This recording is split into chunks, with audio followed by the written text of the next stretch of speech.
Ay, magbihis na tayo para naman mapuntahan na natin si Kuya Mario. Si Kuya Mario lang naman ang tour guide at bangkero natin for today's video. Excited na ba kayo? Ako kasi, sobrang excited na ako eh.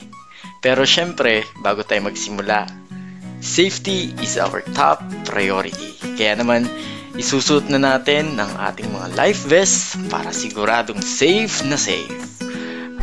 Ayan, nakasakay na nga kaming tatlo. Tatlo lang po kami sa pangkap. So, bali pang-apat po si Kuya Mario. Ayan o, tinutulak na. Oras na para mag-enjoy!